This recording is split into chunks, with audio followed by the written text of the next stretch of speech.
CNBC 보도 내용입니다. ECB confirms the end of its bond buying in the third quarter as inflation surges. 미국에서도 인플레이션이 문제가 되고 있는데 이번에는 유럽 쪽에서도 인플레이션에 관련해서 발언을 내놨습니다. ECB 라가르드 총재의 발언이 있었는데요. 바로 기사 통해서 살펴보시죠. 크리스틴 라가르드 유럽 중앙은행 총재가 러시아와 우크라이나 전쟁에 따른 경제 불확실성에도 인플레이션이 매우 높은 수준을 유지할 것이라며 정책 정상화 과정을 지속하겠다는 의지를 표명했습니다. 라가르드 총재는 현지 시간 14일 4월 통화정책회의 직후 기자회견을 가졌는데요. 이때 우크라이나 분쟁이 유로존 경제의 불확실성을 높였다면서 ECB는 높은 불확실성에서도 선택권과 점진주의를 유지할 것이라고 밝혔습니다. 라가르드 총재는 ECB는 매우 정상화하는 과정에 있다고 말하기도 했는데요. 이 유럽 중앙은행인 ECB는 이에 따라 기준금리를 동결하기도 했습니다. 유럽 중앙은행은 현지 시간 14일 통화정책회의를 통해서 기준금리를 현행 0%로 유지하겠다고 밝혔고요. 다만 올해 3분기에는 채권 매입을 종료하겠다면서 그 이후에 금리 인상 절차에 돌입하겠다고 나섰습니다. 채권 매입이 종료되면 일정 시간이 지난 뒤에 금리를 조정하겠다는 걸로 풀이할 수 있겠고요. 이와 관련해서 크리스틴 라가르드 ECB 총재는 채권 매입을 단계적으로 종료한 뒤 일주일 또는 수개월 뒤에 금리 인상이 이어질 수 있다는 발언을 내놨습니다. 글로벌 금융그룹 ING도 ECB가 7월에 순자산 매입을 종료하고 또 9월쯤에 금리 인상을 시작할 것으로 전망했고요. 유로존 경제가 어떻게 발전할지는 러시아와 우크라이나 전쟁이 어떻게 전개가 될지 또 현재 제재의 영향과 가능한 추가 조치에 따라 달라질 수 있다고 말했습니다.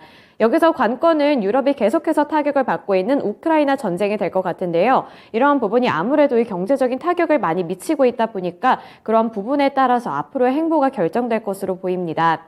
네, 그 이후에 라가르드 총재는 또 유럽의 인플레이션에 대해서도 집중하는 모습을 보여줬는데요. 인플레이션과 관련해서는 어떤 발언을 내놨는지 다음 단락 통해서 살펴보겠습니다. ECB는 러시아의 우크라이나 공격이 고통을 불러오고 있다며 에너지 가격 급등으로 물가가 치솟고 앞으로 수개월간 높은 수준에서 유지될 것이라고 밝혔습니다. 또 이에 대응하기 위해서 모든 수단을 동원하겠다고 강조했는데요. 지난 3월 유로존의 소비자 물가 지수는 1년 전보다 7.5% 상승하면서 관련 통계를 작성하기 시작했던 1997년 이후 최고치를 경신하기도 했습니다. 라가르드 총재는 이 시장의 장기 기대 인플레이션은 2% 안팎인 만큼 그 이상으로 치솟는 경우에는 긴밀하게 모니터링을 할 것이라고 말했고요. 또 특히 단기적으로는 인플레이션 상방 위험이 커졌다고 평가하기도 했습니다. 또 여기에 유로존 성장에 대한 하방 위험도 커질 것으로 봤는데요. 이 코로나19에 따른 제약까지도 이 경제 성장에 영향을 미쳤다면서 인플레이션과 유로존의 경제 성장률에 대해서도 조금 우려를 표하는 모습을 보였습니다.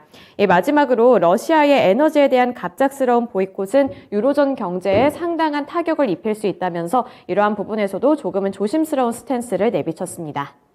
네, 이렇게 첫 번째 기사 살펴봤고요. 두 번째는 IMF 쪽에서 세계 경제 성장률 전망치를 하향 조정했습니다. 조금은 부정적인 평가인 것 같은데요. 바로 기사 통해서 살펴보시죠.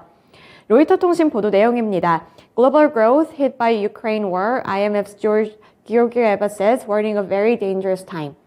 이번에 IMF 쪽에서 다시 한번 세계 경제 성장률에 대해서 부정적인 입장을 내놨습니다. 바로 기사 살펴보겠습니다.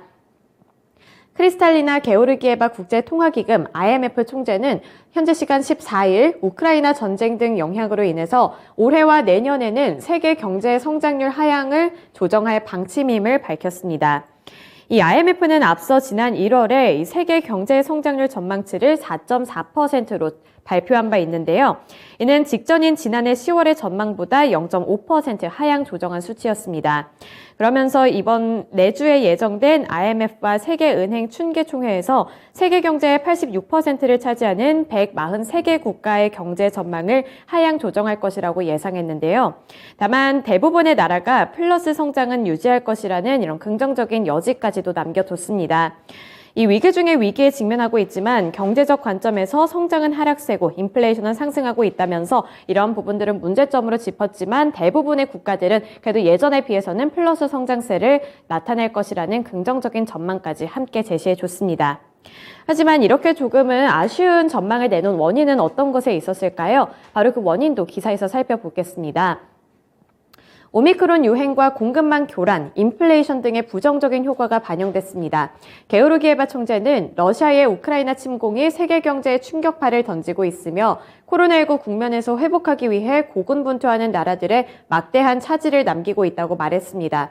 결국에는 이 코로나19 그리고 공급망난과 인플레이션 또 여기에 전쟁 리스크까지 겹치게 되면서 이렇게 조금 더 안 좋은 결과를 나타낸 것으로 분석이 되는데요. 특히 우크라이나 전쟁에 따른 식량과 에너지 가격 상승이 취약한 경제 체제를 가진 국가에 더 큰 압박감으로 작용하고 있다고 말했습니다. 결국에는 앞서 살펴봤던 기사와 함께 지금 이 기사에서도 가장 큰 관건은 러시아와 우크라이나 간의 리스크가 어떻게 해결될지 이 부분인 것 같은데요. 이런 부분들을 관전 포인트로 삼고 계속해서 추적해 봐야겠습니다. 네, 마지막 기사로 넘어가겠습니다.